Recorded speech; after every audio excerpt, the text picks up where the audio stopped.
स्वयं आरंभ और परिग्रह में लगा हो, 5 पापों का जिसने त्याग न किया हो, उसे हम अपने मोक्ष मार्ग का गुरु मान लेवें, तो यह भी हमारा अविवेक ही कहलाएगा। इसमें भी सावधानी रखना। देख लेना कि जिन चरणों में मैं अपना माथा झुका रहा हूं, वे चरण संसार की तरफ जाते हैं या कि मोक्ष मार्ग की तरफ जाते हैं। वे संसार के प्रपंच को बढ़ाने के लिए तो नहीं कुछ कर रहे हैं, या संसार घटाने के लिए कर रहे हैं, ये देख लेना पड़ेगा। टके शेर भाजी टके शेर खाजा नहीं चलेगा।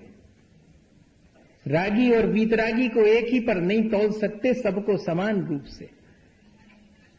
परिग्रही और निष्प्रय परिग्रही में बहुत फर्क है। एक के अंदर अभी संसार के राग द्वेष पड़े हुए हैं, ममत्व पड़ा हुआ है, आकांक्षाएं पड़ी, 5 इंद्रियों के विषयों का जिसने त्याग नहीं किया है, जिसने अभी 5 पापों का त्याग नहीं किया है, उसे मोक्ष मार्ग का गुरु कैसे मान लें? वैसे तो गुरु के मायने होता है महान, सो मेरे माता पिता ही मेरे लिए महान है, वे मेरे गुरु हैं, लेकिन वे संसार के मार्ग पर हैं। मुझे जो अनार का सिखाते हैं वे शिक्षक भी मेरे गुरु हैं, लेकिन वे मोक्ष मार्ग के गुरु नहीं हैं। मोक्ष मार्ग का गुरु तो वो है जो निष्परिग्रही है, जिसने समस्त पापों को छोड़ दिया, जिसने अपने 5 इंद्रिय और मन पर विजय प्राप्त कर ली है, वो है। और ऐसे ही गुरु को मैं वास्तव में गुरु मानूंगा। हमसे तो ठीक हैं, ये भाषा छोड़नी पड़ेगी। ये गुण उनके भीतर देखना पड़ेंगे, ये गुणवत्ता उनके भीतर दिखाई पड़ेगी, तब फिर मैं उनको फॉलो करूंगा। फॉलो करने की बात कह रहा हूं, प्रणाम करने की नहीं कह रहा हूं। प्रणाम तो जिन मुद्रा देख करके फौरन प्रणाम कर लूंगा, लेकिन उनका अनुसरण नहीं करूंगा मैं, जब तक कि मैं उनके भीतर ये गुणवत्ता नहीं देख लूंगा, तब तक ये सावधानी रखनी पड़ेगी। नहीं तो ये अविवेक हो जाएगा। फिर मैं वो जो करते हैं उस सबका समर्थक कहलाऊंगा। वे अगर गलत भी करते हैं और मैं आंख मीच करके उनको फॉलो करता हूं, तो उससे उनके गलत का समर्थन होगा। इसलिए मुझे ये भी सावधानी रखनी है कि मेरा मोक्ष मार्ग दूषित ना हो। तो गुरु के बारे में भी सावधानी की आवश्यकता है। निर्ग्रंथ मुद्रा देख करके प्रणाम तो करूंगा, लेकिन जब मैं उनसे अपने मोक्ष मार्ग के लिए कोई संदेश लेऊंगा, तो फिर सावधानी रख करके देख करके पूरे विवेक पूर्वक कि इन्होंने 5 पापों का त्याग कर दिया है या नहीं, अभी इनको संसार की आकांक्षा तो नहीं है, अभी इनकी आत्मा में रुचि है या नहीं है, इनको वस्तु स्वरूप का ज्ञान है कि नहीं। साधु बनने के लिए हो गए, इस कसौटी पर कसकर के देख लेंगे, तब जाकर के, वरना हमारी श्रद्धा दूषित हुए बिना नहीं रहेगी। आप करो, आपको जो करना, लेकिन अपन तो श्रद्धा की निर्मलता की बात कर रहे हैं। श्रद्धा में से ये अविवेक हट जाना चाहिए। भावना विवेक शून्य हो तो श्रेष्ठ नहीं मानी जाती, श्रद्धा विवेक शून्य हो तो श्रेष्ठ नहीं मानी जाती। हमारी तो श्रद्धा है महाराज, आपके प्रति बहुत श्रद्धा, हमारी तो बहुत भावना है। अच्छी है आपकी भावना तो, लेकिन विवेक पूर्ण होना चाहिए आपकी भावना, नहीं तो आपका कोई लाभ नहीं करेगी वो। इसलिए ये बहुत आवश्यक है कि हम अपना विवेक जागृत करके जो लोक में प्रचलित मान्यताएं हैं उनको ठीक ढंग से समझें, जो देव का स्वरूप है उसे ठीक देख करके ही, और जो गुरु का स्वरूप है उसे ठीक समझ करके ही, और फिर उनके बारे में अपना जो भी मोक्ष मार्ग है उसको आगे बढ़ाने में उनकी मदद लें, उन्हें निमित्त बनाएं, क्योंकि ये देवगुरु शास्त्र सब हमारे निमित्त हैं हमारे जीवन को ऊंचा उठाने में। इनके बारे में अगर हम अविवेक रखेंगे तो फिर ये हमारे लिए सहायक नहीं होंगे संसार से पार लगाने में। बहुत सावधानी की आवश्यकता ही है।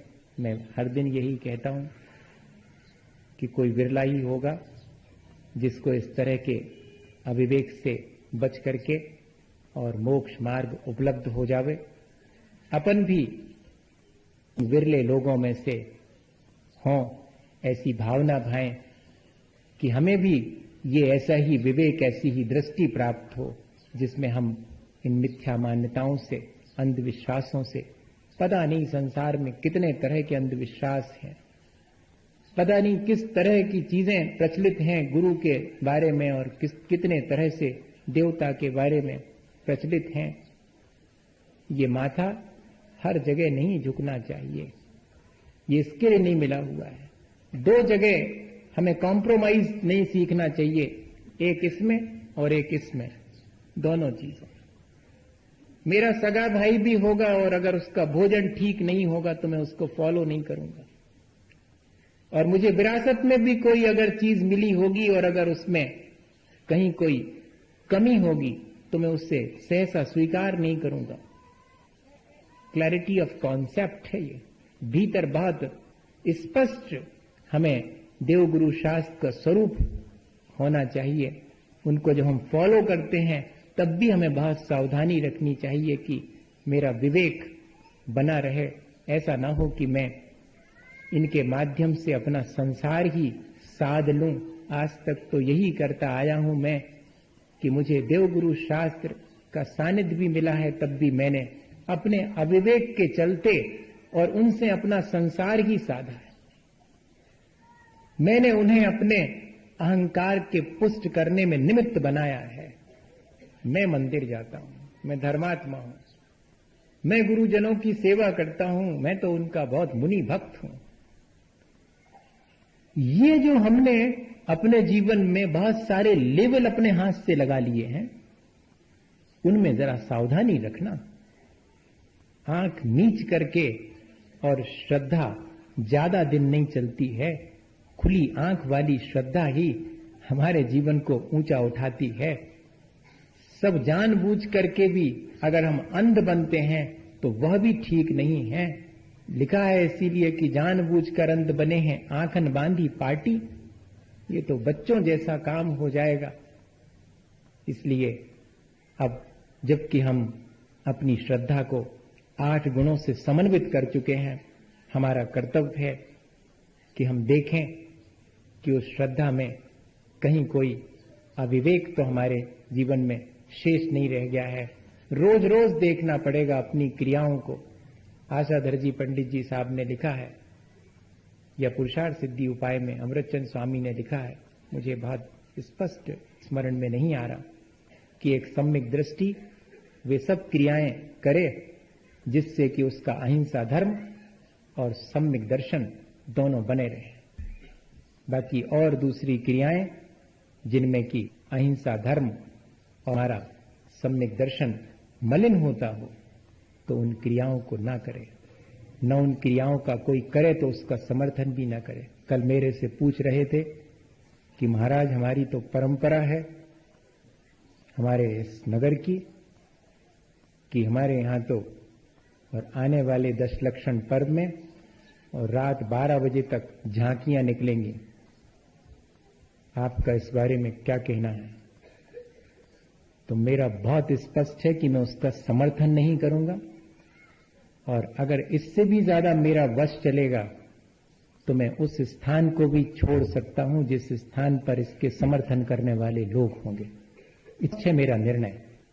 इसलिए इस बात की आप सावधानी रखना, क्योंकि ये सब चीजें हमारे मान्यता के अनुरूप नहीं है, और ऐसी मिथ्या मान्यता को हमें जितनी उसे छोड़ देना चाहिए।